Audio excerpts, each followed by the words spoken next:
Ya, assalamualaikum warahmatullahi wabarakatuh, para pendengar podcast IP Iran. Kali ini kita sedang berbicara dengan seorang dokter, wah, lebih tepatnya calon dokter, tapi saya ingin memanggil beliau dokter. Dan beliau ini adalah lulusan termuda dulunya. Beliau lulusannya termuda di Universitas Brawijaya Malang, dan beliau sudah mendapatkan gelar S1 di tahun 2017. Nah, walaupun sekarang ini tidak terlihat muda, tapi ternyata memang beliau ini awet muda gitu ya. Monggo kita persilahkan kepada Dokter Laila Rahmah memperkenalkan diri. Assalamualaikum warahmatullahi wabarakatuh. Perkenalkan nama Salam. saya Lela Rahma. Aduh tadi dibilang udah nggak muda lagi. Udah tua Pokoknya dong. masih muda lah, masih 24, masih muda. Waduh. Perkenalkan nama saya Laila Rahma. Saya lulusan S1 Biologi Universitas Brawijaya dan sekarang sedang mengambil kuliah kedokteran S1 lagi di Tehran University of Medical Science di Iran, gitu. Apalagi nih? Waduh, cukup dong, cukup dong. Kita pelan-pelan perkenalannya. Kalau sekaligus nanti terkagum-kagum para pendengar nih. Boleh. Gini Apa? Dok, biasanya kan kalau orang ngobrol-ngobrol tuh ya, kalau ngobrolin Iran gitu, pasti ngobrolin beasiswa, ngobrolin tentang bagaimana cara menembus beasiswa. Nah, kali ini kita pengen yang berbeda, Dok. Kita pengen ngobrolin langsung di lapangannya gitu. Biar yang beasiswa itu mereka cari sendirilah di mana YouTube dari IP Iran atau dari PPI Dunia, kita udah sering bahas gitu. Apalagi juga kita sekarang platformnya udah banyak, Dok. Kita sudah bisa mempublish di IP Iran sendiri melalui IG gitu, melalui YouTube. Nah, sekarang kita pengen menuangkan cerita-cerita yang santai tapi dalam gitu loh, Dok. Karena kebanyakan orang tuh cuma pengen cari beasiswanya tapi nggak tahu pengalamannya seperti apa, terus juga, perjuangannya seperti apa, yang kalau saya kedokteran sendiri bilang perjuangannya seperti kuda, Dok. Bukan cuma Gimana tuh, Dok? perjuangannya, bukan Gimana cuma tuh? perjuangannya lagi, kita kerja bagai kuda udah. Waduh. Belajar, belajar belum Dok, kerja, belajar bagai kuda. belajar bagai kuda, Dok, ya. Itu kayak Iya. gimana tuh analogikanya bagaikan kuda tuh seperti apa sih, Dok? Susahnya kuliah kedokteran di Iran tuh? Iya, maksudnya gini, jadi, bener-bener berasa banget ya bedanya waktu dulu di kuliah biologi, kan hitungannya biologi umum ya, walaupun sains tapi tetap umum gitu. Dan kedokteran nih, di medis nih beda banget. Saya jadinya di, Tehran University of Medical Science ini kan ada 2 cabang, di Tehran dan di Kish. Nah, sekarang saya sedang semester 8 nih sekarang. Dulu pas awal-awal ketika semester 1 sampai semester 5, 2,5 tahun, saya tuh di Kish. Jadi satu angkatan itu saya doang mahasiswa Indonesianya. Dan ada lagi angkatan di atas saya, satu orang juga mahasiswa Indonesianya. Jadi kita di Pulau Kish itu cuma berdua aja mahasiswa Indonesia di Kish. Udah gitu, kan Kish itu jauh banget ya. Kalau di peta itu paling bawahnya Iran. Titik doang pulau. Macam kayak Lombok lah gitu. Dan itu pulau wisata. Jadi namanya pulau wisata, mungkin beda sama Indonesia gitu. Banyak ininya, banyak apa namanya, banyak macam-macamnya lah kalau pulau wisata Indonesia. Kalau di Kish itu bener-bener kosong melompong gitu.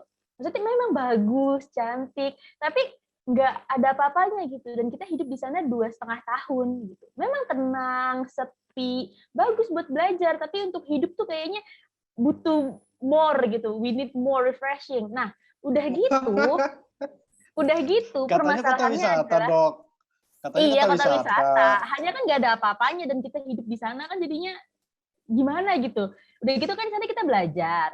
Nah, bedanya kalau Kish sama Tehran, misalnya Tehran nih, kalau anak-anak kuliah biasa kalau satu hari berapa SKS sih? Paling 2 SKS. Itu pun kalau 2 SKS paling cuma berapa?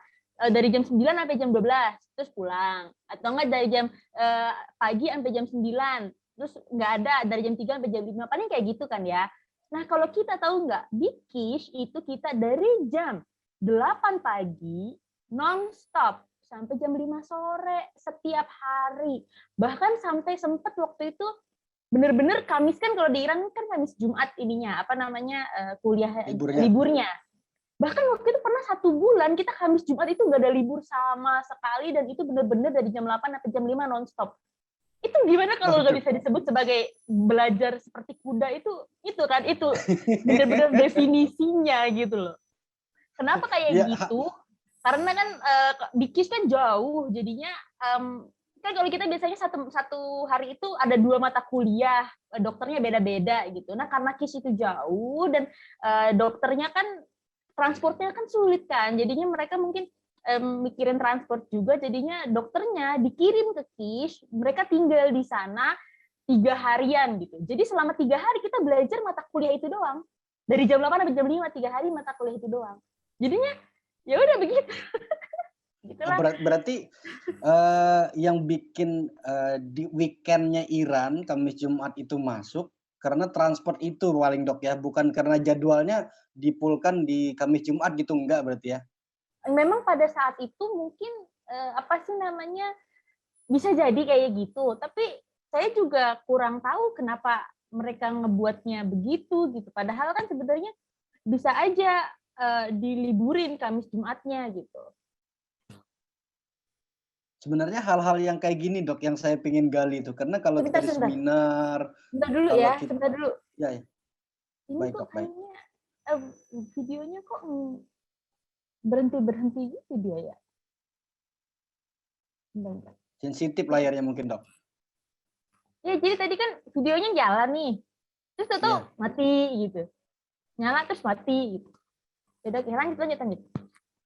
Sebenarnya hal-hal yang kayak gini Dok, yang saya pengen gali nih. Soalnya kalau kita misalkan di seminar gitu ya, kalau di forum diskusi gitu, kita nggak bisa gali pengalaman-pengalaman mahasiswa kayak gini gitu, apalagi mahasiswi kedokteran gitu loh Dok.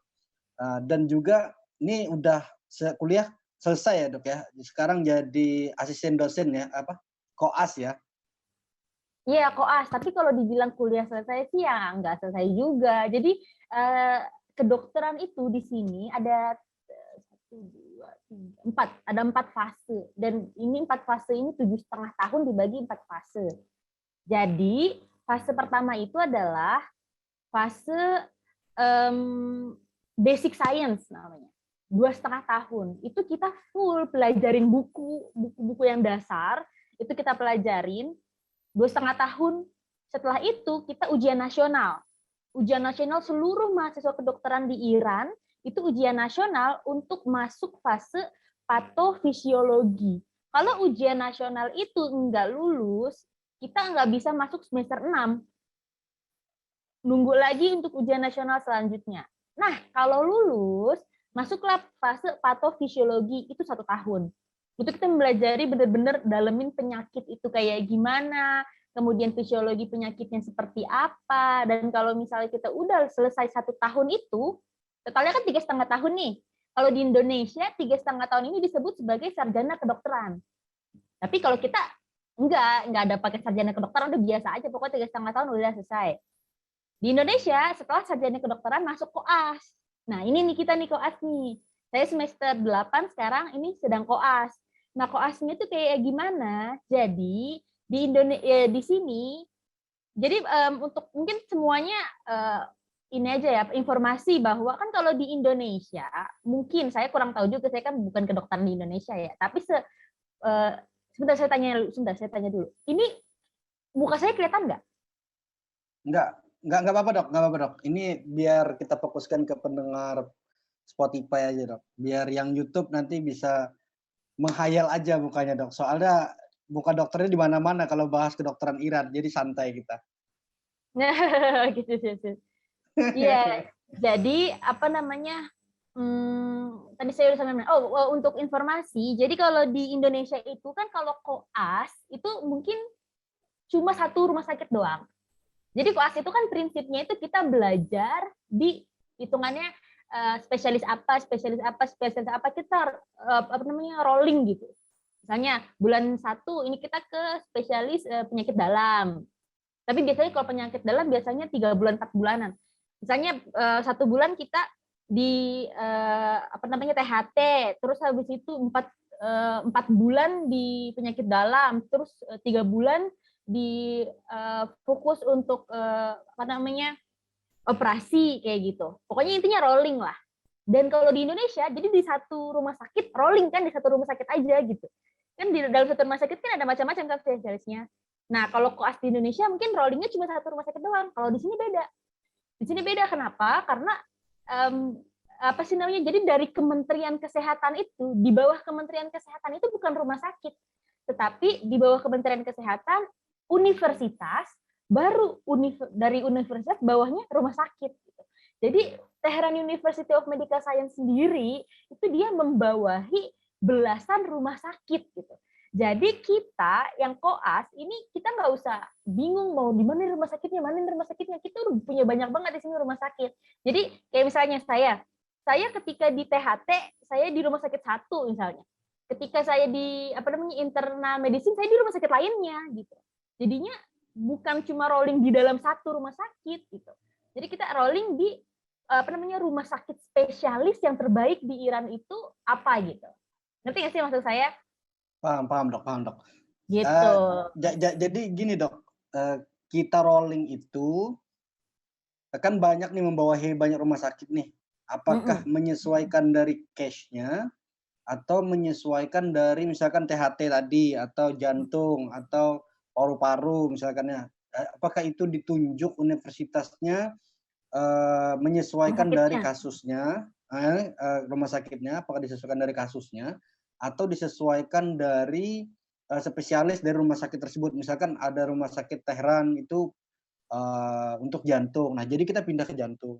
Terus kalau kita ke THT ada rumah sakit yang khusus THT, kita pindah ke sana. Apakah menyesuaikan itu atau menyesuaikan jadwal yang dibuat oleh universitas gitu? Jadi kita milih sendiri. Misalnya kayak kemarin. Tadi kan saya bilang kita ada yang namanya ujian nasional kan. Nah, dari Universitas Tehran itu yang paling tinggi nilainya itu dia bisa milih rumah sakit sendiri gitu. Jadi kita sebenarnya milih sendiri gitu. Hanya siapa yang milih pertama itu dia ditentukan dari nilai ujian nasional. Misalnya saya dari 100 sekian orang saya ujian nasional waktu itu peringkat 12 gitu. Nah, apa sih namanya? Saya berarti giliran ke-12 gitu. Ngerti nggak sih? Untuk memilih. Nah, misalnya sekarang kayak gini. Sekarang adalah urologi. Ini sekarang saya sedang di fase urologi. Di urologi itu kita bisa masuk ke 3 rumah sakit. Nah, kita milih nih. Jadi tadi kan misalnya tadi yang peringkat pertama dia untuk urologi dia milih rumah sakit 1 misalnya. Peringkat kedua dia milih rumah sakit 1 juga. Peringkat ketiga milih rumah sakit 1 juga. Terus habis itu ada yang milih rumah sakit 4, rumah sakit 2, rumah sakit 3. Nah, masuklah giliran saya gitu. Nah, saya sebenarnya pengen masuk rumah sakit rumah sakit 1 karena rumah sakit 1 itu urologinya paling bagus di Iran misalnya. Saya pengen masuk rumah sakit 1, tapi ternyata rumah sakit 1 itu kuotanya itu cuma 6 orang dan itu udah full. Ya udah berarti saya harus pilih kalau nggak nomor 2 ya nomor 3 gitu. Ya walaupun dia itu bukan rumah sakit terbaik untuk urologi, tapi kan dia kan punya urologi gitu dan gak kalah bagusnya gitu. Jadi masing-masing mata kuliah, itu kita ngomongnya mata kuliah ya. Misalnya urologi kah, THT kah yang kayak gitu. Masing-masing mata kuliah kita itu disediakan 3 sampai 5 rumah sakit dan kita boleh milih yang mana aja. Nah, pinter-pinter dari saya sendiri, saya harus tahu rumah sakit mana yang paling bagus di sini gitu. Misalnya kayak saya sekarang, saya urologi saya itu di Sina Hospital gitu. Padahal rumah sakit terbesar di Iran itu adalah Imam Khomeini ya kan, Imam Khomeini Hospital. Tapi kenapa saya milih Sina Hospital padahal Imam Khomeini Hospital itu ada? Karena saya berpikir bahwa Sina Hospital itu adalah dia paling baik untuk mengajarkan urologi dan memang di Iran itu urologi paling bagus di Sina Hospital gitu. Dan cara pengajaran dia untuk urologi itu paling bagus, makanya saya milihnya Sina Hospital gitu. Jadinya kita lebih punya banyak pilihan sih untuk maksudnya kita mau banyak pilihan misalnya gini, ada orang bilang jangan ngambil bagian operasi di Imam Khomeini karena mungkin di sana dokternya karena di sana rumah sakit besar banget ya kan jadinya nggak terlalu diurusin lah mahasiswanya, udah biarin aja mereka mau ngapain gitu kan, ngambil apa namanya surgery-nya, ngambil operasinya di syariati aja gitu. Dia walaupun nggak terlalu dia memang rumah sakit besar, tapi dia fokus untuk mengajarkan mahasiswanya gitu. Jadi balik lagi ke kitanya, kita mau milih yang mana, kita mau lebih nyaman yang mana, kita lebih suka under pressure apa enggak, kita lebih suka nyantai atau enggak, lebih suka rumah sakit yang terbaik apa yang rumah sakit yang benar-benar bisa ngajarin kita gitu sih. Ngerti gak maksudku? Paham dok. Iya gitu. Ini kan kita nih di musim corona dok ya, dan kita berpraktek gitu. Misalkan ikut koas gitu ya. Nah, misalkan kita pindah pindah rumah sakit atau pindah ruangan untuk koas, apakah itu diberlakukan PCR atau enggak? Soalnya kan kita di Indonesia kan ada menjaga jarak gitu kan ya, ada kewajiban untuk PCR kalau kita bertemu dengan orang lain gitu. Nah, apakah di dunia kedokteran ini berlaku juga PCR, dan apakah PCR untuk mahasiswa koas itu bayar sendiri? Apakah disediakan rumah sakit atau bagaimana, Dok?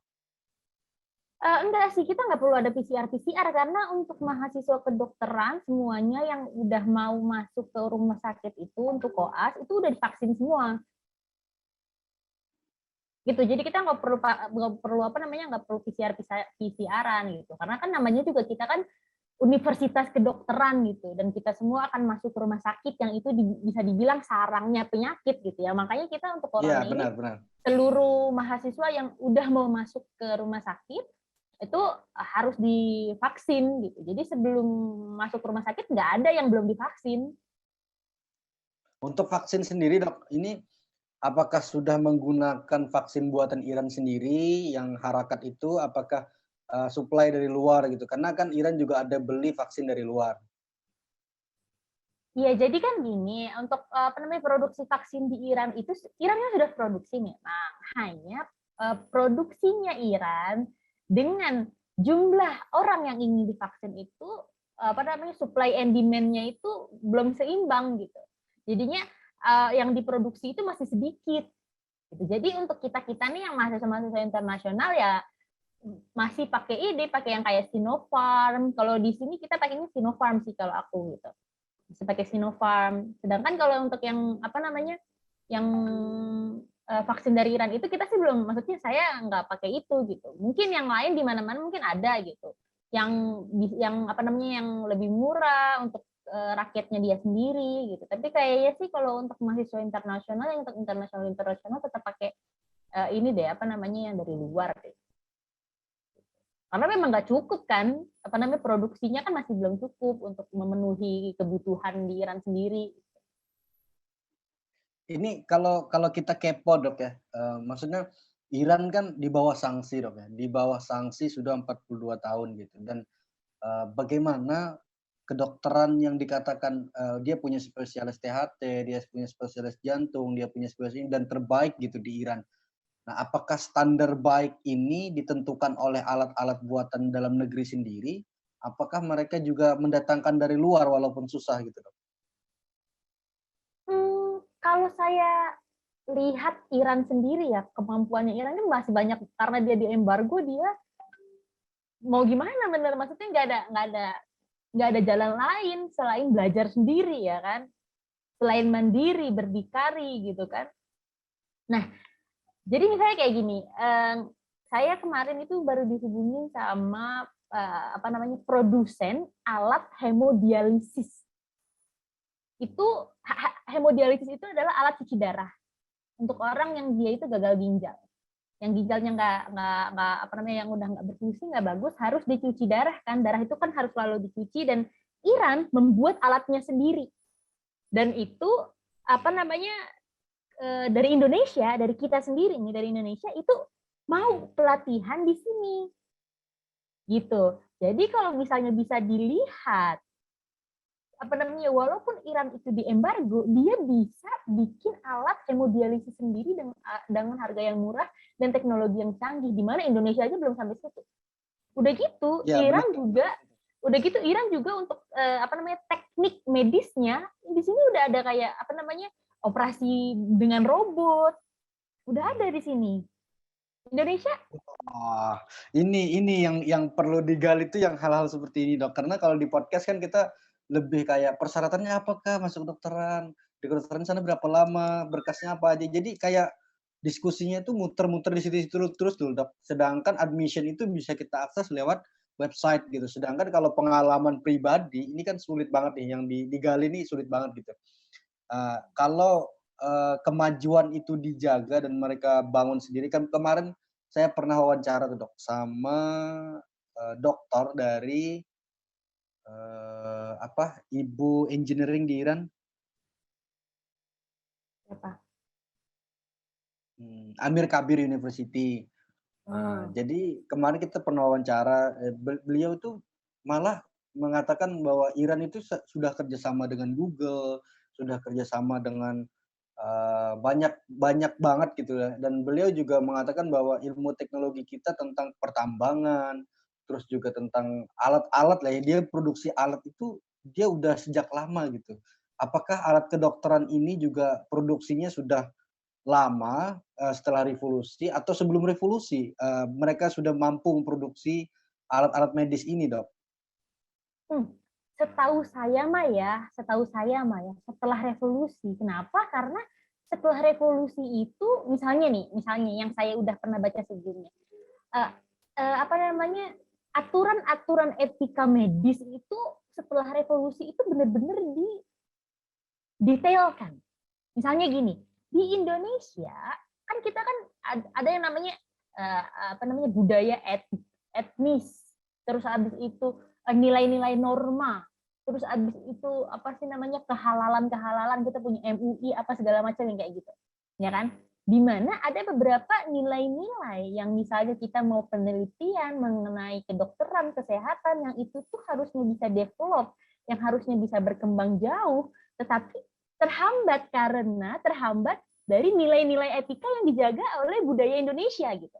Sedangkan kalau di sini benar-benar kalau itu adalah untuk teknologi, untuk kemaslahatan umat manusia maupun di Iran maupun di luar gitu kan, itu benar-benar diregulasi. Misalnya gini, ada yang namanya stem cell. Stem cell Iya, adalah tahu stem cell? tahu, Dok. Iya, stem cell adalah sel totipoten yang itu tuh dia bisa menjadi sel apa aja. Misalnya, stem cell itu kalau di manusia itu ketika kita embrio, sel kita itu stem cell gitu. Karena dari sel satu bisa jadi banyak gitu. Dia bisa jadi hidung, bisa jadi mata, macam-macam. Stem cell ya. Nah, ketika di Indonesia, di Iran ini cara untuk meneliti stem cell-nya adalah dengan misalnya ada yang embrio tidak lahir kan, orang keguguran misalnya, ya kan, orang keguguran nih misalnya. Kemudian bayinya nggak lahir sebelum 4 bulan nggak lahir, udah gugur duluan gitu kan. Kalau di Indonesia itu benar-benar dilarang gitu, dilarang bahwa pemakaian embrio yang di bawah 4 bulan itu benar, maksudnya dilarang gitu loh. Ya bukan dilarang ya, maksudnya gimana ya, saya nggak tahu sekarang perkembangan di Indonesia gimana, tapi waktu itu saya bacanya dilarang gitu, nggak bisa dipakai sepenuhnya gitu.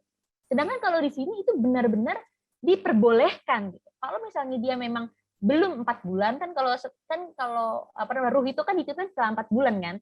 Kalau dia itu sudah keguguran sebelum 4 bulan itu, kalau dengan konsen, kalau dengan persetujuan orang tua dan memang orang tuanya boleh, itu embrio yang tidak lahir itu dipakai untuk penelitian, itu diperbolehkan.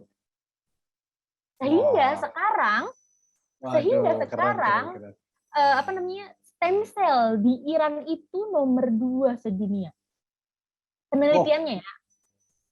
Kalau nggak saya lihat nomor 2 atau nomor 5, pokoknya 5 besar deh, 5 besar sedunia gitu untuk penelitian stem cell, segitu berkembangnya. Dimana dulu kenapa saya mengutamakan stem cell ini, karena dulu ketika saya di biologi saya itu penelitian tentang kanker, yang itu ada nyerempet lah sama stem cell yang kayak gitu. Dan dulu ketika tuh saya inget banget dosen saya bilang, ini kalau stem cell sampai bisa, ya maksudnya ini penelitian masa depan lah, kalau misalnya kita stem cell ini bisa maju gitu, penelitian stem cell ini bisa maju di dunia, orang-orang nggak usah pakai transplantasi organ dari organ lainnya. Orang yang punya gagal ginjal, ginjalnya itu bisa diperbaiki oleh dirinya sendiri. Jadi Wah, ambil aja stem cell-nya dia, ya kan, stem cell-nya dia dari sum-sum tulangnya dia, ambil aja stem cell-nya, ditaruh ke ginjalnya, membuat sendiri jaringan ginjal yang rusak itu diperbaiki. Jantung misalnya, ada berapa orang yang punya penyakit jantung, butuh transplantasi organ jantung, dan sekarang dia masih nunggu gitu.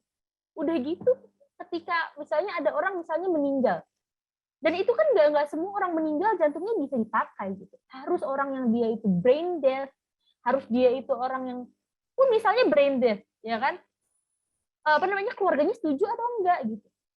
Ya kan? Di dunia ini banyak yang kayak gitu. Coba kalau misalnya stem cell ini berkembang bisa sampai titiknya sampai bisa sampai situ gitu. Itu kan kemungkinan, kita kan masih ngomongin kemungkinan perkembangan stem cell itu kalau dikembangkan bisa sampai mana, bisa sampai seperti itu. Kita nggak perlu yang namanya transplantasi jantung, transplantasi yang lain, pakai diri kita sendiri aja gitu. Dan ini sedang luar dalam biasa. penelitian gitu, di Iran ini. Kalau orang dengar Iran tuh, Dok, ya, kayaknya kok ngapain kalau kuliah di Iran, apalagi kedokteran gitu. Jadi kalau misalkan kita dengar nih ya, kita banyak baca buku tentang literatur, tentang ilmu pengetahuan ada di Iran gitu, ternyata nanoteknologi juga sangat maju di Iran gitu loh, Dok. Dan juga banyak juga alat-alat medis yang mereka produksi sendiri gitu. Tapi masalahnya, Dok, riset-riset seperti ini kok sulit banget diakses gitu. Apakah mereka publikasi dalam bahasa Farsi? Apakah memang mereka tidak bekerja sama dengan pihak luar Iran gitu? Soalnya kalau kita melihat misalkan ilmu kedokteran Iran gitu, atau dalam bahasa Inggris medical science in Tehran gitu, atau medical science in Iran gitu, yang muncul tuh dikit banget gitu loh, Dok, informasinya gitu. Apakah informasi ini tidak terkelola dengan baik, ataukah memang mereka memproduksinya dalam bahasa Farsi gitu ya. Jadi sehingga kita yang di luar Iran tuh sulit untuk mencari informasi seperti itu loh, Dok. Enggak sih, menurut saya mereka tetap publikasi pakai bahasa Inggris. Misalnya nih, ada yang namanya Springer. Jadi saya ini adalah Eastern Junior Ambassador kan. Saya junior ambassadornya dari Universal Scientific Education and Research Network. Di mana dia ini berfokus NGO yang berfokus pada bidang penelitian, pendidikan, sosial dan humaniora. Bahkan astronomi, fisika juga. Jadi presiden, jadi kita ini itu NGO-nya, dewan pengawasnya adalah para pemenang-pemenang Nobel dan top 1% scientist di dunia gitu.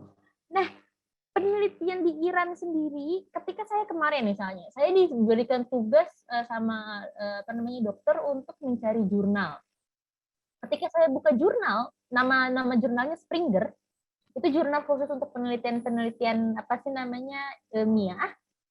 Di Springer saya ketikkan klik mengenai prostat cancer. Kemudian saya nggak sengaja saya lihat, maksudnya itu kan jurnal internasional gitu. Saya nggak sengaja lihat ininya siapa-siapa aja. Ternyata di situ ada orang Iran di situ, dari Syahid Behzadi Medical University of Medical Science. Waktu itu juga saya nggak sengaja baca dari mana ya, dari PubMed lah. Autornya termasuk Tehran University of Medical Science. Dan itu maksudnya autornya berbarengan dengan peneliti-peneliti lain gitu. Jadi pada dasarnya peneliti-peneliti Iran sendiri, mereka sendiri sudah merge in ke universitas lain, udah bergabung dengan peneliti-peneliti lain untuk melakukan penelitian bersama-sama. Dan di sini juga penelitiannya dipublish pakai bahasa Inggris kok. Nah, untuk mengenai kenapa tidak banyak orang yang tahu, kemungkinan besar kalau menurut saya sih kemungkinan besar ya karena mereka mikir ini Iran.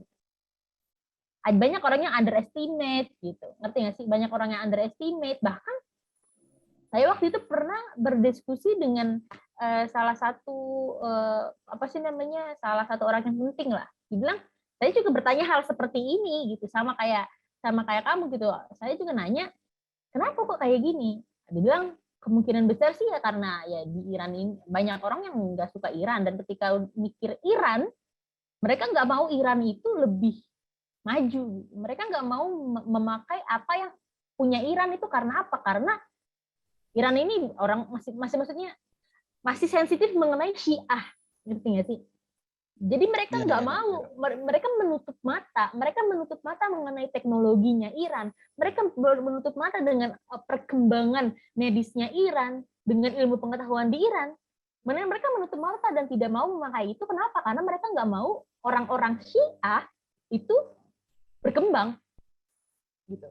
Jadi mau sebagus mana, semurah apapun apa sih namanya punyanya Iran gitu, mereka menutup mata untuk itu. Banyak yang seperti itu, tapi ada juga misalnya kayak Indonesia sendiri, kita ngelihat teknologinya Iran, kita ambil kok yang alat hemodialisis itu. Kemarin juga ada yang mengambil ilmu mengenai yang robotic surgery, operasi Iya, dengan robotic robot surgery. dari Indonesia juga ada gitu. Jadi ada orang yang masih banyak juga orang-orang yang skeptical dan underestimate teknologi Iran, dan ada juga orang yang ya udah biarin aja Iran mau Syiah mau Syu'eh mau apa terserah. Yang penting kita butuhnya teknologi yang ini untuk kemaslahatan umat gitu. Lagian Gitu. juga kalau bahas kedokteran kayaknya nggak ada agama-agamanya, Dok, ya? Iya, emang nggak ada sama sekali. Ini kan soalnya gini, Malah kedokteran itu kan dia kayak apa ya namanya, mau lu darahnya biru, mau lu perampok, mau lu kriminal. Kalau kita dokter siapa aja ditolong gitu. Untuk iya, kemanusiaan kan kalau kedokteran itu. malah saya, Dok, saya kan di MIU ya kuliahnya ya. Nah, saya buka admission di MIU tuh, kan kita memang di MIU tuh kebanyakan concern-nya agama ya. Nah, dibuka website-nya itu ternyata di pendaftaran itu orang non-muslim pun boleh, Dok. Jadi tidak harus seorang muslim gitu, bahkan gender pun ada pilihan, men, women, dan others gitu. Maksudnya, oh ternyata juga orang yang nggak apa ya, nggak, eee, bahasanya itu apa ya, social orientation-nya berbeda pun ternyata boleh juga mendaftar gitu, dan ternyata mereka welcome banget gitu, kalau niatnya belajar silahkan gitu. Iya. Apalagi kalau kalau bahasanya tentang kedokteran gitu ya. Nah ini bahas-bahas tentang riset di Iran nih, Dok. Kan kalau kita di Indonesia kan ada penelitian tentang, ganja yang dilarang gitu, sampai sekarang masih sulit gitu. Apakah di Iran terkait dengan dia di bawah, kurikulum Islamic Republic dan dia juga, concern dengan agama gitu, lingkungannya mendukung banget. Apakah kajian tentang hal yang tabu seperti ganja tersebut kan banyak ya manfaat ganja untuk kesehatan gitu. Apakah pernah diteliti, apakah juga dilarang seperti Indonesia, Dok? Hmm. Kalau ganja sih kayaknya diregulasi ya. Maksudnya di sini diregulasi, maksudnya walaupun misalnya ilegal, tetap ilegal, tapi ada gitu. Misalnya ada di Iran ini ada kan apa namanya petani ganja di mana ya kalau nggak salah, di Yazd atau kalau nggak salah itu, atau di mana lah pokoknya. Yang bahkan di sini tuh orang-orang kadang kita nyium ini orang kayaknya ganja deh, kok ini kayaknya orang ganja, dan itu di mana-mana gitu loh, dan kita bisa ngerasain aja oh ini kayaknya gitu. Dan tapi di Iran ini regulasi aja gitu, apalagi kalau misalnya tadi untuk medis, kayaknya di sini apa yang dia itu untuk medis boleh, asalkan itu dari dokter gitu. Resep gitu ya? Maksudnya itu prescription dari dokter gitu. Jadi Iya. kalau misalnya itu memang dianjurkan, memang nggak ada lagi pilihan lagi yang lain, dan atau enggak itu yang dengan mengisap ganja misalnya, dia itu lebih sedikit efek sampingnya untuk mengobati penyakitnya dia, dan misalnya itu di-approve sama dokternya, ya nggak apa-apa. Wah, saya bener-bener Maksudnya nggak terkagum-kagum, Dok, dicekam gitu bener. loh. Maksudnya nggak Saya bener-bener dicekam. iya, iya, soalnya saya terkagum-kagum, Dok, karena di Indonesia ada berita bahkan juga, pernah di-input di BBC Internasional gitu ya, bahkan juga masuk Guardian bahwa di Indonesia tuh pernah ada orang mengobati istrinya yang kena kanker, dia tanam obat ganja itu karena dia tanam untuk obat Dok ya, dia bukan untuk salah guna gitu, bukan untuk nge-fly gitu. Dia obatin istrinya, jadi istrinya tuh sudah mulai membaik gitu, yang dipakai kandungan dari kandungan dari, ganjanya itu. Namun karena ilegal, akhirnya suaminya ditangkap dan istrinya meninggal, Dok. Gara-gara itu. Karena di Indonesia masih belum boleh dan riset itu masih diusahakan oleh Lingkar, Ganja, kalau nggak salah Lingkar Ganja gitu, nama organisasinya. Wah, ini keren banget dibahas-bahas kayak gini. Kalau, pressure-nya nih, Dok, kalau kita sedang, koas tapi juga sambil kuliah, apakah waktunya itu selalu mepet gitu loh, Dok? Soalnya kan kalau koas aja lihatnya tuh kayaknya susah banget gitu, apalagi sambil kuliah gitu. Gimana sih, orang-orang Iran tuh mengatur jadwal kuliah tuh? Jadi kita tuh kalau saya ini ya apa namanya dari awal dari pagi, misalnya pagi nih bangun jam 5 pagi, siap-siap apa segala macam berangkat jam 6.30 sampai jam 7. Nah, jam 7 itu udah mulai rounding, udah mulai apa namanya ngecek-ngecekin apa namanya kamar pasien gitu kan. Terus habis itu ini apa namanya kita ke klinik sampai jam 12. Atau kalau nggak ke klinik habis rounding itu kita ke ruang operasi sampai jam 12. Nah, jam 12 itu kita ada kelas online. Gitu. Kelas online sampai jam 1. Udah habis itu pulang deh. Nyampe rumah jam 2.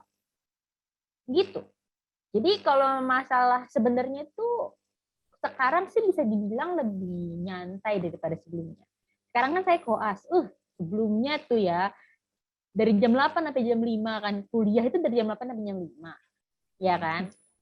Terus kapan kita gitu, kapan istirahatnya gitu kan. Udah kayak gitu misalnya sekarang ujian.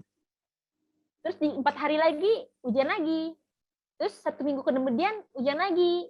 Ujian lagi. Bahkan kemarin ketika di fase patofisiologi yang semester 6 dan semester 7 itu, saya ingat banget 1 tahun.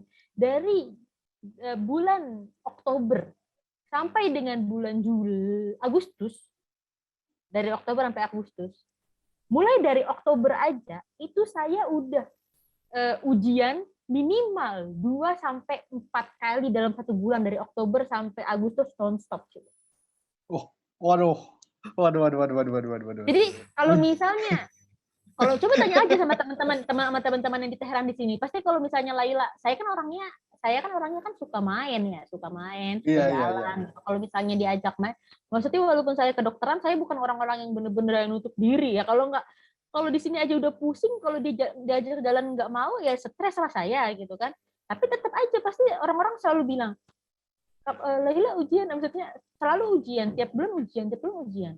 Makanya orang-orang kalau misalnya dari anak-anak Gorgon ke sini ya kan ditanyain, kapan ujian gitu. Kalau saya udah nggak ditanyain lagi kapan ujian, pasti ujian terus tiap bulan. Udah nggak ditanyain lagi. Udah nggak ada yang nanyain saya gitu. Saya kok nggak ditanyain ya lah. Kamu mau ujian mulu tiap hari juga ujian. Karena saya juga orang baru yang kuliah di Iran online itu berasa banget Dok, bagaimana mereka itu mendidik seorang mahasiswa internasional tuh kayak bener-bener perhatian betul gitu. Masa setiap kali pertemuan sebelumnya tuh dibahas sedetail mungkin gitu dan itu kayak ujian Dok, beneran.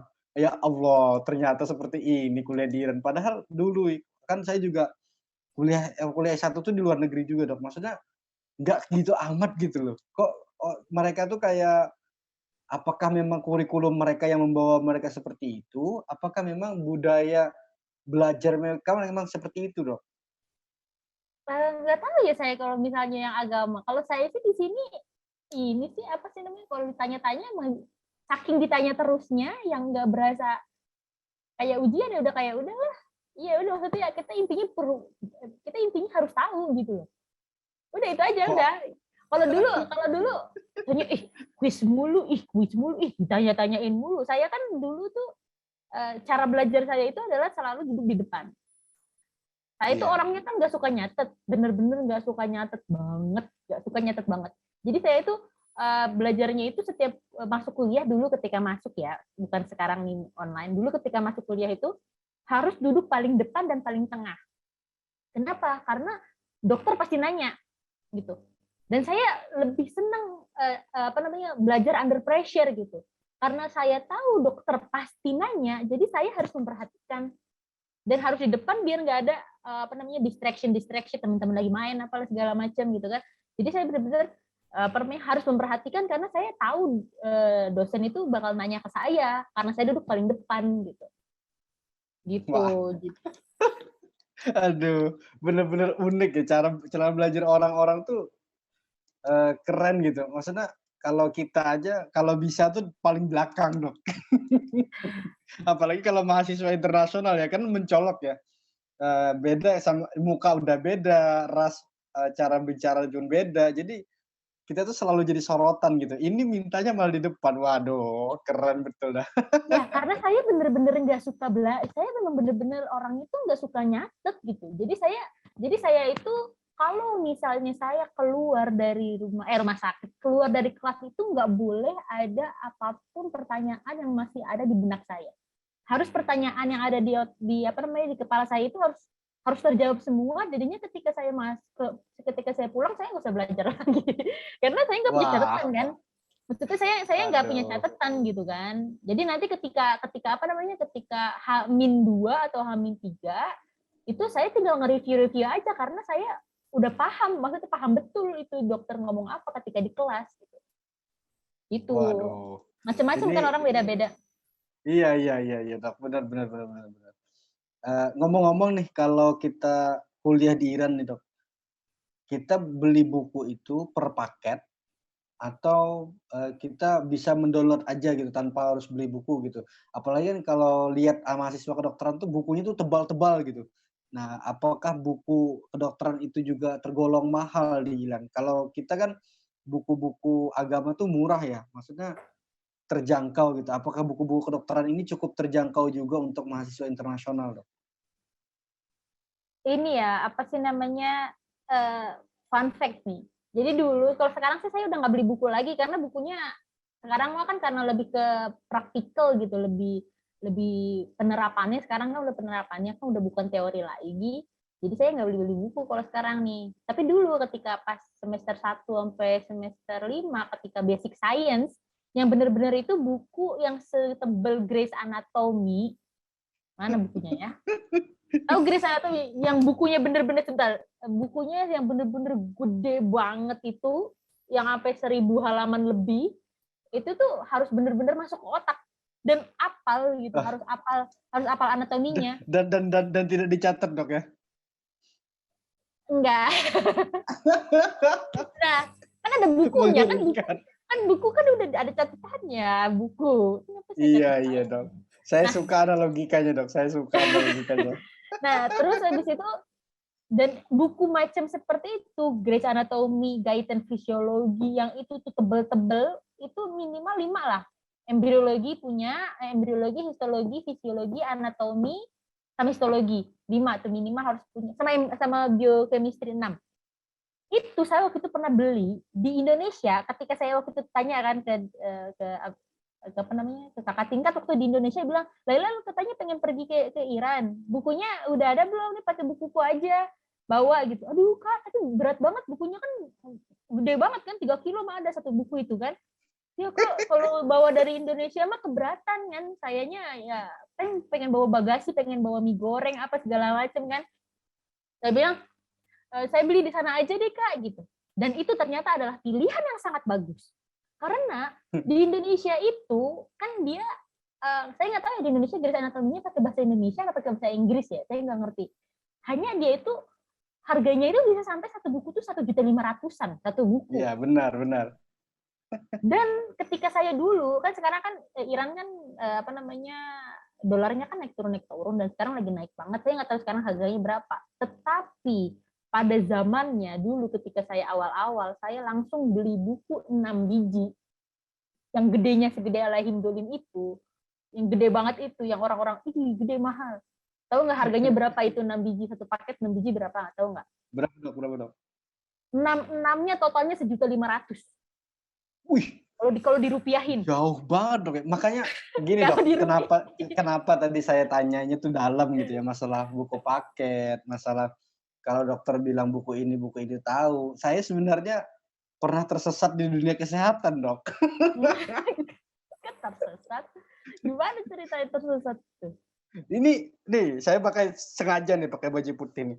Saya itu perawat dok. Oh begitu. Lah Jadi kok gini bisa? dok. Maksudnya, Jadi gini dok. maksudnya S1 dulu perawat? Bukan. Saya di 3. Jadi saya itu kuliah di Yaman. Kuliah di Yaman itu perang dok. Perang, akhirnya kita dipaksa untuk pulang karena kalau dilanjutkan akan membahayakan kewarganegaraan kita, tidak bisa kedutaan kita tidak bisa menjamin warga negara. Jadi kita wajib dipulangkan pada saat itu dan kita bahasanya itu dipulangkan paksa. Jadi pulang dok, aku nih bingung nih. Jadi basic dari awal tuh kita memang di agama sejak kecil tuh kita udah belajar di madrasah gitu. Jadi kita nggak tahu apa-apa. Pulang, saya berpikir, wah saya udah gagal nih, dapat gelar S1 udah gagal nih. Nah, ngobrol-ngobrol sama temen-temen, karena kita suka ngopi dok ya. Saat itu jurusan kedokteran, perawat, farmasi itu laku banget gitu, pokoknya cepat kerja gitu. Nah, Di mana? aku di Banjarmasin. Jadi, mikir-mikir, wah kayaknya gagal juga deh S1 deh, lanjut aja. Jadi kuliah perawat dok di 3 selama 3 tahun. Tahu nggak dok? Dari Oh jadi teman-teman. D3-nya itu perawat, D3-nya itu perawat jadinya. Iya, jadi saya dapat gelar AMK Kep. Nah, jadi sama teman-teman tuh dibilangin, wah ini ustadz kita ini tersesat di keperawatan begitu. Jadi udah selesai di 3, terus saya ke Pare gitu ya, memperdalam bahasa lagi. Karena di Pare itu memang concern-nya adalah mencari beasiswa ke luar negeri gitu ya. Kita ngobrol-ngobrol sama orang banyak, khususnya anak-anak HI, hubungan internasional. Jadi kemarin itu kita ketemu anak HI, dia bilang HI kan banyak ya dok ya. Jadi HI itu ada yang memang perdagangan internasional, ada tentang internship, masalah kerja dan segala macam. Jadi ternyata hubungan internasional tuh banyak gitu, masalah hukum internasional tuh banyak gitu. Nah dia itu concern-nya adalah di bidang eh, pendidikan internasional. Nah, jadi saya curhat, saya di Yaman pernah di Yaman gitu, dan saya juga masih bawa berkas-berkas dulu di Yaman gitu. Dia bilang, oh kamu boleh tuh mengklaim ijazah tuh ke sono, boleh tuh minta tentang kerugian kita gitu. Maksudnya gimana? Saya bingung gitu. Jadi kalau pelajar internasional itu, nah ini ngobrol-ngobrol masalah untungnya belajar di luar negeri dok ya, di negara manapun gitu. Ternyata kalau kita belajar di luar negeri itu kita termasuk pelajar yang dilindungi juga tentang hukum pelajar internasional. Jadi kita tuh di bawah hukum internasional. Jadi kalau misalkan kita di sebuah negara, kita ada bencana tentang perang segala macam, kita dipulangkan.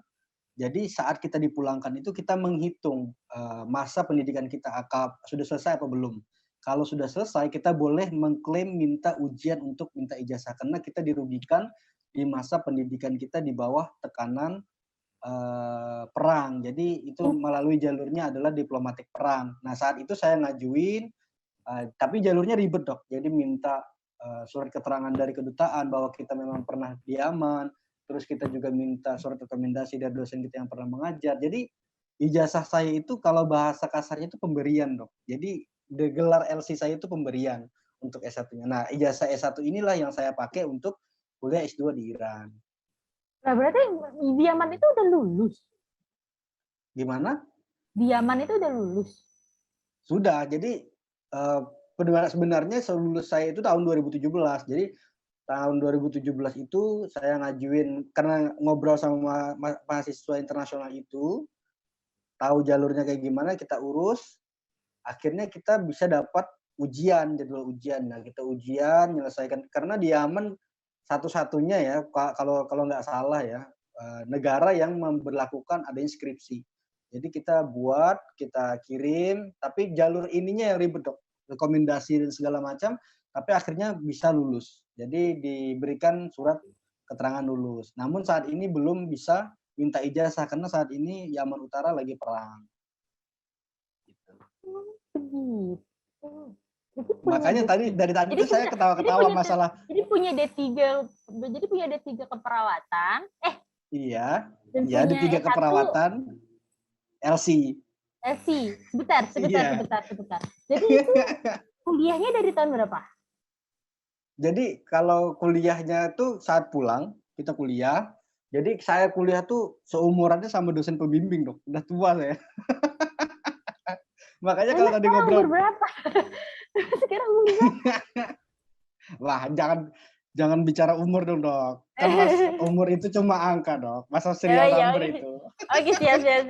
Makanya tadi kalau bicara masalah THT, masalah sel dan segala macam, saya itu ketawa terus. Saya paham kenapa, karena saya juga perawat gitu. Jadi banyak yang nyambung gitu, Bagus masalah lah, bahasa nyambung gitu. kita ngomongnya. Ya. Makanya Jadi itu kan nih nggak pakai baju perawat nih masih ada nih. Iya, Saif makanya Muhammad Ridha. tadi saya mikirnya itu baju perawat atau baju SMA. Saya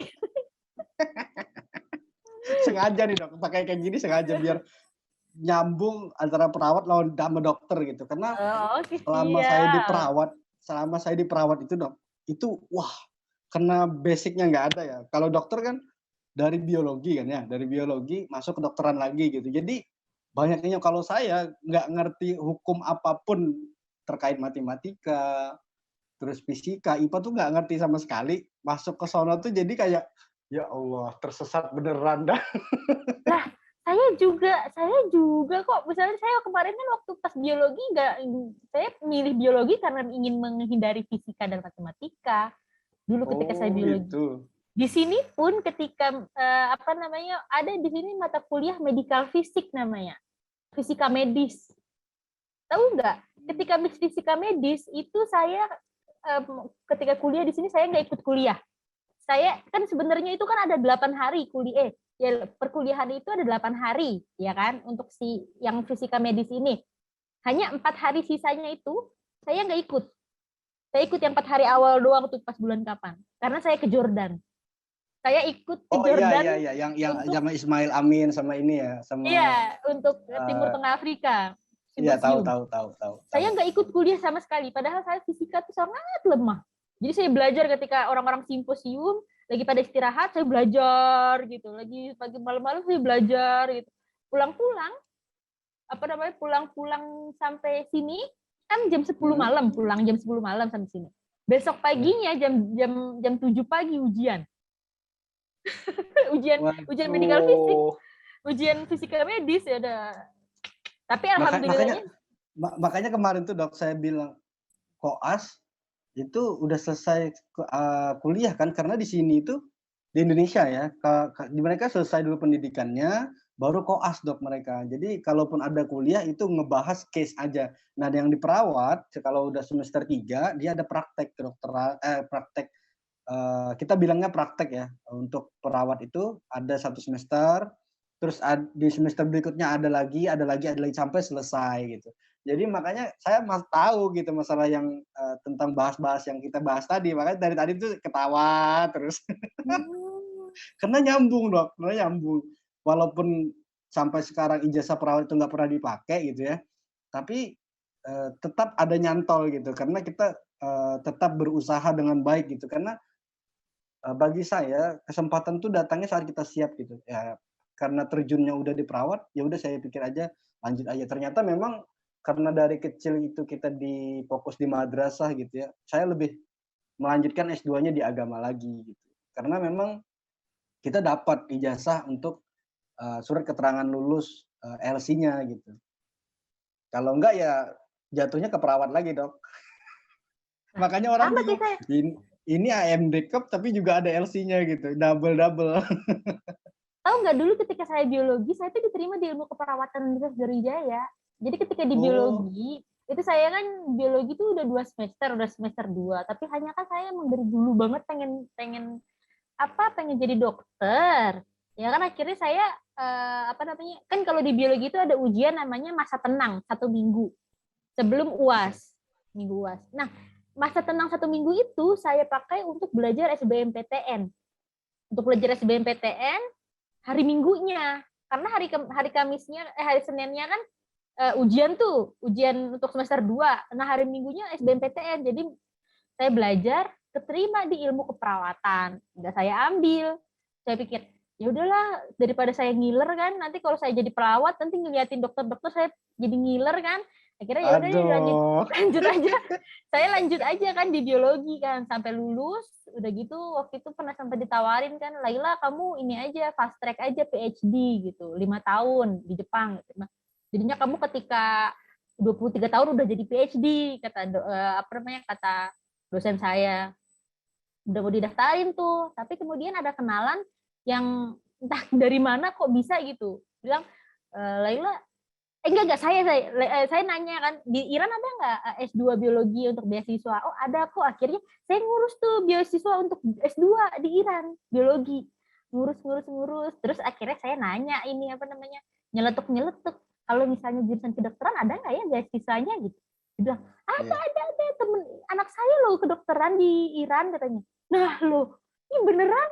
Iya akhirnya ya udah, saya apa namanya nyindir orang tua kan, Mah boleh nggak ya Mas kira-kira saya apa namanya lanjut lagi nih kedokteran. Emang misalnya dulu kan udah ditolak 10 ini saya ditolak, saya nggak masuk kedokteran, masuk biologi. Apa namanya ujian lagi kedokteran, nggak masuk, diterima ilmu keperawatan, selesaiin biologi. Udah lulus masih mau nyoba lagi kedokteran. Alhamdulillah diterima dan dapat beasiswa di luar negeri lagi. Ya namanya Berarti sekarang udah nggak ngiler lagi ya? udah nggak ngiler, sekarang udah di rumah sakit kan, udah di ruang operasi. Udah jadi dokter soalnya. Tapi kemarin kuliah kenapa perawat itu sebenarnya karena ketidaktahuan kita, Dok. Jadi saya itu nggak tahu sistem perkuliahan di Indonesia tuh kayak gimana, daftar tuh kayak gimana, karena kita besarnya di penjara suci, Dok, ya. Kita besarnya di pesantren gitu, yang dulu tuh internet tuh nggak Penjara ada suci gitu. itu maksudnya pesantren. Iya, jadi apa namanya, kan kita dikurung ya. Nah, kita tuh bilangnya penjara suci, Dok.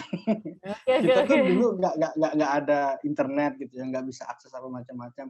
Nah, tapi kita tuh dulu kalau belajar bahasa tuh kita dikirimin sama kedutaan. Misalkan kita pengen belajar bahasa Arab gitu. Jadi buku-buku, koran-koran, majalah-majalah tuh kedutaan tuh ngirim ke sekolah kita gitu. Atau belajar bahasa Inggris gitu. Jadi banyak makalah-makalah yang koran-koran itu dikirim ke kita. Nah, kita belajarnya lewat situ.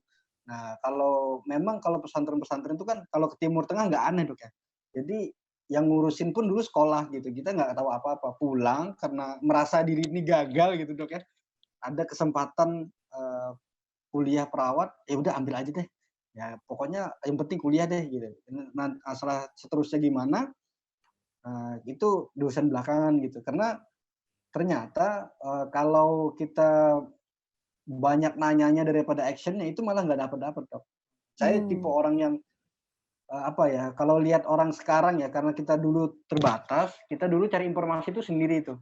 Kalau sekarang tuh kan ada webinar, ada bisa lihat IGTV, atau bisa dengar podcast. Kayaknya tuh mereka tuh bisa dapat chance yang lebih cepat dari kita gitu loh, untuk mendapatkan sebuah beasiswa yang sebenarnya informasinya tuh ada di mana-mana gitu. Tanpa ada webinar pun kita bisa gitu. Tapi kok kayaknya kalau ada webinar tuh mereka tuh tanya tuh berulang-ulang gitu. Iya. Itu bikin saya heran gitu, kenapa seperti itu gitu. Kalau saya kan karena tahu dan juga pernah di luar negeri, akhirnya nggak apa-apa deh kita kayak mundur dulu beberapa langkah, tapi kita loncat lagi gitu. Makanya sambil kuliah di perawatan tuh kita sambil nyari beasiswa lagi, ini ke negara mana lagi, kita ke mana lagi gitu. Karena saat itu kita belum tahu ada yang namanya jalur diplomatik perang. Nah, makanya ketika di Pare itu cocok, ini recommended banget ya pada teman-teman yang pendengar Spotify ya. Kalau pengen keluar negeri dan tidak tahu informasi dan bahasa belum bagus, belajar dulu ke Pare. Ke Pare itu ada di Kediri di Jawa Timur. Nah, jadi teman-teman bisa belajar di situ, sambil belajar, teman-teman sambil menyiapkan bahasa dan bisa nyari beasiswanya. Tanpa harus keponya banyak tapi persiapannya nggak mateng gitu. Apalagi kalau kita di luar negeri itu orang nggak mungkin lagi nanya, kamu udah siap apa, yang penting kita udah standarnya mencapai yang diminta oleh universitas, kita nyari beasiswa tuh malah bisa datang sendiri informasinya gitu loh, Dok. Sekarang apa namanya, kampung Inggris udah nggak cuma di Pare doang kok, di Bogor juga udah buka nih mereka. Nah iya, Kampung di Inggris. mana-mana kan ada sekarang ya, malah lebih mudah gitu. Karena kita angkatan tua taunya cuma ada di Pare, Dok. Aduh, tersebut tua deh. Gak apa-apa lah, tua itu berarti kita udah merasakan pahit manisnya dunia. Ini Dok, di samping kuliah kedokteran yang begitu padat dan juga tadi koasnya seperti kuda gitu, tapi dokternya masih banyak prestasi nih. Ada prestasi menulis, ada prestasi untuk menjadi student exchange juga, dan juga di sini ada apa namanya, seat eksklusif di antara universitas-universitas yang ada di KISH dan juga menghadiri simposium. Ini sebenarnya potensi apa sih, Dok, yang dibangun sebelum kita menyatakan bahwa kita mampu untuk belajar di jurusan yang kita pilih gitu? Soalnya ini kalau dibacakan prestasinya ada 21, Masya Allah. CV-nya nih keren banget, Dok, bener. Saya boleh jujur nggak? Iya iya, silakan, Dok. Jadi Saya mau pinter gitu, motivasi jawab gitu, Dok. enggak, bukan. Jadi gini, jadi kalau bisa dibilang itu keluarga saya kan nggak terlalu bisa dibilang bukan keluarga kaya lah ya. Maksudnya kita ya mamanya saya sungsang sumbel, tahu sungsang sumbel nggak? Maksudnya Apa itu? bekerja Apa keras, itu? bekerja Oh, iya keras. iya. Maksudnya bener-bener kerja keras gitu untuk nyokolain saya, apalagi kan apa sih namanya ini kedokteran gitu kan, apa namanya, beasiswanya pada saat itu beasiswanya cuma 50% pada saat itu, pada saat tahun pertama beasiswanya 50%. Terus saya mikir kan, ketika itu pokoknya gini, pokoknya intinya adalah itu CV yang dari yang tadi disebutin itu prestasi-prestasi itu adalah cara saya untuk mendapatkan beasiswa tambahan. Jadi motivasi saya itu adalah membantu orang tua. Saya ngapain? Saya nggak bisa kerja posisinya ya kan, banyak beban apa segala macam. Dan saya mau gimana caranya harus dengan kemampuan saya, dengan apa yang saya punya, harus saya pakai gimana caranya nambahin beasiswa. Mau saya ceritain nggak nih? Jadi ketika di Cerita, Dok, biar tahun pertama, memotivasi pendengar-pendengar Spotify nih, teman-teman kita yang mungkin juga punya mimpi untuk mengambil kedokteran, entah di negara manapun, atau ternyata terkaget-kaget dengan ceritanya dokter tentang kedokteran di Iran, mungkin terinspirasi ingin belajar di Iran, atau sedang sekarang ini berjuang gitu, mengejar mimpinya untuk segera lulus dan punya istri gitu. punya istri. Saya punya Kan istri. kan mahasiswa Iran kan banyak yang mau beristri nih ceritanya. Saya punya suami lah, masa istri? Enggak, kan kita nyindir yang laki-laki nih, Dok. Oh, Pendengar kita nih laki-laki banyak nih. Iya, jadi kan gini, apa dulu waktu pas di Indonesia itu saya kan lumayan banyak juga kan, sempat juga pernah jadi ketua DPM ya kan. Kan jadi ketua DPM kan bukan jalan yang singkat juga kan, harus ada pengalaman organisasi atau segala macam. Itu saya kenapa banyak organisasi di Indonesia aja, karena pengen dapat beasiswa. Akhirnya saya banyak organisasi apa segala macam. Ternyata ketika saya wawancara gagal, nggak dapat beasiswa saya dulu. Akhirnya saya mikir kan gimana dapat beasiswa caranya gitu kan. Akhirnya ya udah di Indonesia udah terlanjur banyak kan organisasi, udah terlanjur banyak. Nah akhirnya coba deh bener-bener difokusin difokusin belajar aja. Semester ini harus dapat nilai paling tinggi gitu kan. Akhirnya waktu di Indonesia pernah sempet tuh saya dapat beasiswa namanya apa ya? Lupa deh, pokoknya dari pemerintah itu untuk yang tertinggi, nilai paling tinggi seangkatan. Akhirnya saya dapat ternyata beasiswa, tapi bukan dari organisasi, dari nilai tertinggi seangkatan, ya kan? Dapat beasiswa. Akhirnya saya kan kesini nih kedokteran. Saya mikir kan sama mama, Waktu pas awal-awal saya bilang sama mama saya, "Mah, ada di sini cuma 50%. Di mana 50% dari $7.000 itu kan $3.500 ya. Ya, tetap aja 50 jutaan lah per tahun." Saya pikir, Ya, itu udah murah itu, Dok. Kedokteran itu udah murah, Dok. tetap aja buat orang-orang murah mungkin, buat kita mahal banget itu kan. Enggak, maksudnya kalau kita dengar dari negara-negara lain gitu ya, Dok ya. Itu tuh masuk murah, Dok, bener. Iya, maksudnya masih murah gitu. Tapi itu saya, "Mah, nggak apa-apa kah gitu 50% ini gitu. 50 juta loh per tahun gitu." Lah saya kan nggak pernah megang 50 juta per tahun kayak gimana. Kan dari kita mah yang nggak punya penghasilan banyak banget kan. Nah, akhirnya Iya, benar. saya bilang sama mama, "Mah, ada janji." Saya mah orangnya suka kayak gitu, suka ngumbar-ngumbar janji memang. Saya bilang, "Mah, ada janji tahun depan udah 75%." Saya udah bilang kayak gitu sama orang tua. Jadi mohon tolong bantuannya gitu. Ade bakal belajar dengan baik, mohon bantuannya untuk bertahan dulu nih untuk 1 tahun ini bayar 50%. Insya Allah tahun depan udah 75%. Udah kan? Ketika masuk, saya udah terlanjur ngumbar janji sama orang tua, ya kan? Ngumbar janjinya sama orang tua lagi kan? Udah saya bilang 75%. Akhirnya saya mikir kan, gimana caranya ini nih 70%. Ya udah saya pakai tes cara yang kayak sebelumnya. Kan kemarin kan cara non akademik kan nggak berhasil, yang berhasil yang akademik. Ya udah saya coba untuk dapat nilai terbaik seangkatan, dapat waktu semester 1 semester 2 dapat IPK terbaik seangkatan. Tapi apa sih namanya? Kok nggak naik-naik beasiswa saya bilang, saya pikir gitu. Udah saya ajuin gitu kan. Kemudian di akhir tahun pertama itu ada yang namanya USERN yang tadi saya bilang, Universal Scientific Education and Research Network. Saya mikir, lah ini kayaknya nih bisa menjadi jalur saya nih dapat beasiswa, saya pikir gitu kan. Karena dia ini networknya kemana-mana kan, dan dia itu memang bisa dibilang di bawah TUMS gitu. Jadi saya pengen aktif di situ karena ketika saya dapat nilai tertinggi seangkatan gak dapat beasiswa saya. Ya kan? Coba kalau misalnya saya tambahin saya tambahin dengan nilai-nilai non akademik, bisa atau enggak gitu kan. Ya udah akhirnya tuh saya fokus di sana, sempat juga kan jadi junior ambassador top 5 terbaik di user sendiri gitu kan, saking aktifnya. Saya juga waktu itu pernah memediasi MOU antara user dengan beberapa lembaga di di Indonesia, lembaga penelitian Indonesia, termasuk Universitas Brawijaya udah punya MOU yang ditandatangani sama rektor juga, ada 3 atau 4 MOU gitu yang saya mediasi.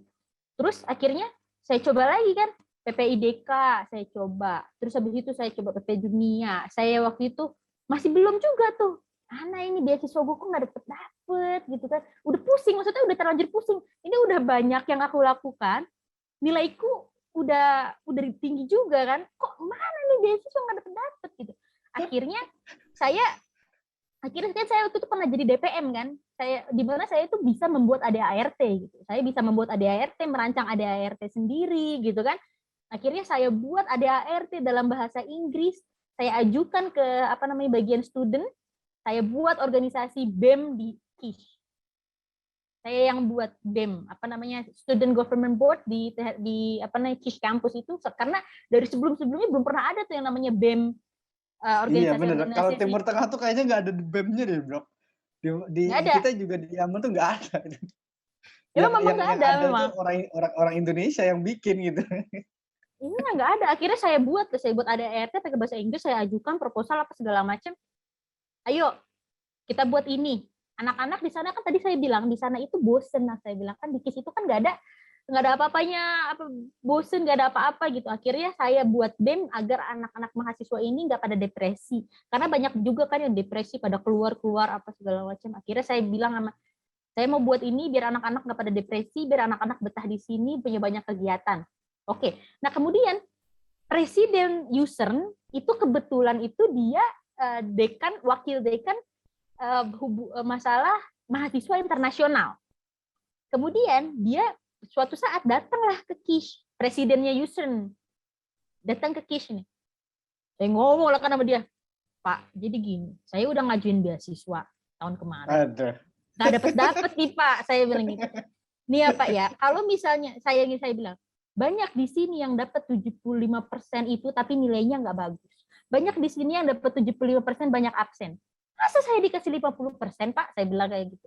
Coba Bapak lihat nih, Bapak kan presidennya Yusren, Bapak tahu kinerja saya di Yusren kayak gimana? Maksudnya gini, kalau saya bukannya nyombong pada saat itu, saya cuma bilang apa yang telah saya lakukan gitu loh. Bapak kayak Saya gini. kalau dokter nyombong nih, saya anu apa?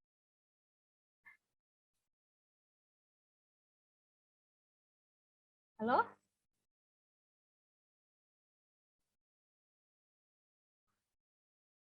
Halo? Suaranya hilang, Mas.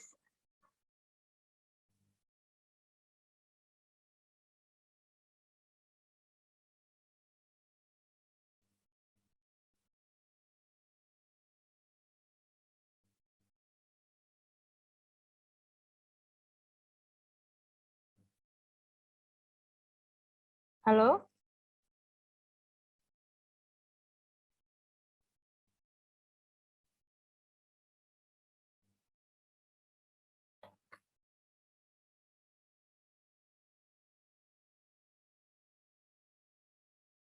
Ya, sendirian.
Dok.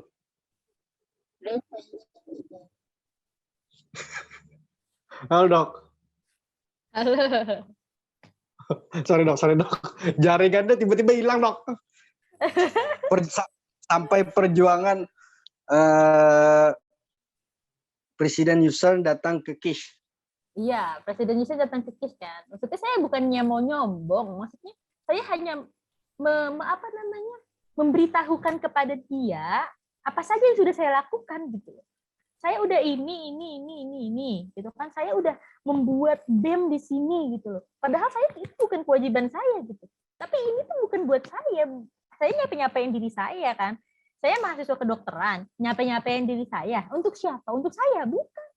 Untuk Anda, untuk kalian, untuk TUMS gitu saya bilang. Saya bilang kayak gitu ke dia. Terus sekarang saya dapat apa? Nggak dapat apa-apa gitu. Coba, saya bisa nggak ya bilang gitu. Kalau misalnya saya itu pengajuan penaikan beasiswa saya bisa diterima atau enggak gitu. Karena kalau misalnya beasiswa saya sampai diterima, saya jamin nggak akan menyesal, saya bilang, untuk memberikan saya beasiswa, karena saya bukan manusia, saya bukan mahasiswa yang diam-diam saja. Saya janji kalian nggak akan menyesal dapat ngasih saya beasiswa, saya bilang gitu. Akhirnya saat itu juga di depan mata saya dia telepon bagian finance. Halo, apa sih namanya? Bisa minta tolong nggak itu emailnya Laila Rahma dicek. Saya ditanya, kapan memang emailnya? Tahun kemarin. Tahun kemarin, Pak. Itu tahun kemarin gitu. Coba tolong dicek, saya bilang. Dia bilang gitu. Tolong dicek, itu beasiswanya tolong dinaikin. Dia nanya ke saya, mau dinaikin beasiswa sampai berapa, Laila? Saya bilang, 100%, Pak. Dia bilang gitu. Terus bilang gitu. Kan ditanya ya? Kan ditanya ya? Iya, ditanya. Kan ditanya ya? 100% Pak. Kayaknya kalau 100% kita masih belum bisa karena kemarin kan ada apa namanya finansialnya tuh kan lagi turun gitu kan. 70% nggak apa-apa ya? Ya nggak apa-apa Pak, 70% yang penting naik. Oh ya udah tolong di ini ya apa sih namanya dinaikin ke 75% gitu. Udah ya Laila ya 75% nggak apa-apa ya gitu. Ya nggak apa-apa, terima kasih banget Pak. Akhirnya 1 jam atau 2 jam setelah itu langsung dapat email dari official bahwa saya dapat apa namanya 75% beasiswa. Saat itu juga, hari itu juga. Cerita Timur Tengah nih dok ya. Kalau masalah diplomatik berkas, pengajuan beasiswa, atau lagi ngurus istilahnya transport dan segala macam minta dana gitu ya. Orang Timur Tengah dok, leletnya minta ampun bener. Dan diplomatik itu ternyata di mana-mana sama ya. Harus ngomong dulu, maksudnya saya harus ngomong ke atasannya gitu. Maksudnya saya itu kan atasannya, maksudnya kan yang ngurus-ngurus berkas apa segala macam kan bawahannya ya kan pasti. Mas mereka benar. Ngomong-ngomong perjuangan kuliah tuh kayak kalau yang di luar negeri khususnya memang kayaknya fase-fase itu tidak pernah didengar aja gitu. Karena yang di webinar segala macam tuh yang didengar tuh yang enak-enak terus dok. Yang kayak gini kan kita nggak pernah denger gitu. Kita dulu di Yaman tuh dok, yang namanya makan daging itu leher ayam dok. Bisa makan daging itu cuma leher ayam. yang namanya kita makan ikan tuh cuma kepala ayam dok. Serius. Karena beasiswa itu kan ya.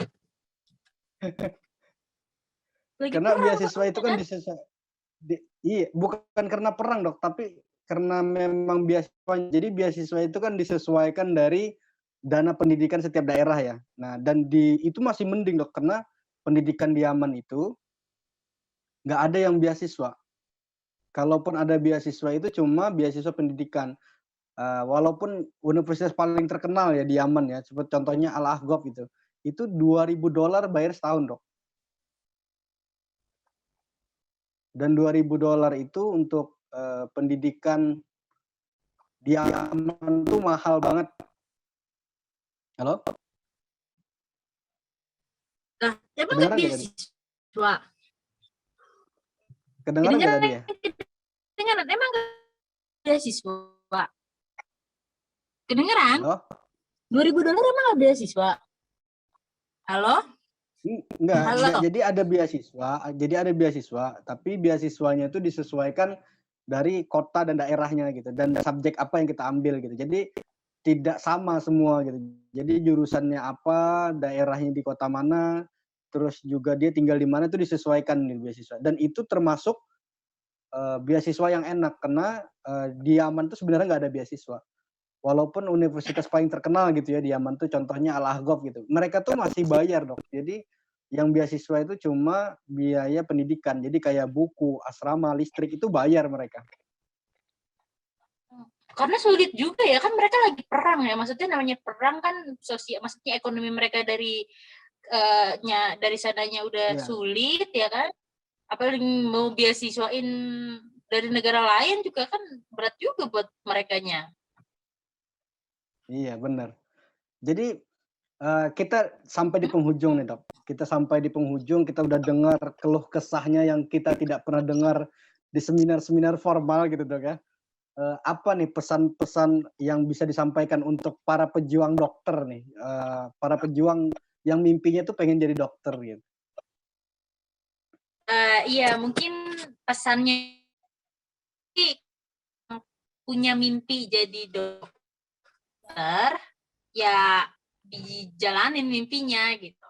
Maksudnya kita punya mimpi, ya kita harus tanggung jawab atas mimpi kita sendiri gitu. Jangan sampai mimpi doang nggak diusahakan, tidak didoakan gitu. Jadinya akhirnya kita jadi apa, ya udah jadi, maksudnya banyak kan orang, iya mimpi lu jadi apa, gue pengen jadi ini, pengen jadi ini, tapi nggak semua mimpi tercapai kan. Kalau bisa, kalau memang punya kesempatan untuk menggapai mimpi, ya all out, kitanya harus all out sendiri gitu. Dan harus komit, karena maksudnya menjadi dokter itu bukan ecek-ecek menurut saya. Belajarnya aja kayak gini. Nggak sedikit teman-teman saya yang DO, nggak sedikit teman-teman saya yang udah walk out, udah capek di sini di luar negeri, mereka balik lagi ke negaranya mereka. Nggak sedikit, banyak yang kayak gitu. Jadi kalau misalnya emang pengen jadi pengen kedokteran di Indonesia kan mahal, ya kan? Udah mahal mah susah ya kan? Di luar negeri murah, gampang, hanya sulit belajarnya gitu kan, pakai bahasa asing juga. Jadinya kita harus komit. Kalau kamu pengen kuliah di luar negeri yang lebih mudah masuknya, berarti kita harus lebih komit untuk mau menjalani proses ini sampai 7 tahun ke depan gitu loh. Ini komitmen sih, karena kita ketika kita udah nyebur di kedokteran ini, mau nyebur jadi dokter, kita tuh belajar seumur hidup gitu. Jangan dibilang ketika kita udah dapet dokter, gelar dokter, udah praktek di rumah sakit, udah selesai belajar kita. Enggak. Kita mau jadi dokter berarti kita mendedikasikan diri kita untuk terus belajar seumur hidup. Jadi untuk teman-teman pendengar Spotify sekalian, itulah tadi kisah keluh kesahnya menjadi kuda hingga menjadi seorang dokter. Jadi memang sangat susah untuk belajar kedokteran dan juga biayanya cukup mahal. Namun jika teman-teman punya keinginan yang besar, yang keinginannya cukup tinggi, maka bertanggung jawablah ke mimpi. Dan dari sekian banyaknya jalur untuk menggapai mimpi, datanglah ke Iran. Biar kita belajar bareng dan kita tunggu teman-teman semua. Dan juga kalau teman-teman nanti terkejut bagaimana masalah administrasi, masalah bagaimana jalan beasiswa, itulah risiko kita sebagai pelajar. Dan tadi kalau mendengar cerita bahwa yang namanya makan daging hanya makan leher ayam gitu ya, atau makan ikan itu cuma kepala ayam, ya seperti itulah yang di luar dari keindahan webinar gitu, keindahan untuk menggapai beasiswa. Tapi proses itu yang harus teman-teman dengar di podcast ini. Dan sampai jumpa kepada teman-teman semua, kita tunggu lagi dan mari kita belajar bareng dengan para mahasiswa dan mahasiswi yang ada di Iran di podcast episode 5 mendatang. Terima kasih. Assalamualaikum. Terima kasih. Thanks for having me. Waalaikumsalam. Bye-bye. Salam dari perawat Ridho. Waalaikumsalam. Ini udah nih berarti ini live nih. Ya udah tinggal live aja langsung kesimpan ya. dia secara otomatis kesimpan. Bye-bye, Dok. Coba nanti dicek yang tadi itu dicek ya ke apa di Iya. cloud itu. Nanti saya kirim caranya mengecek, Dok. Aman, Dok. Jadi oke, makasih. Assalamualaikum. Assalamualaikum. Salam warahmatullahi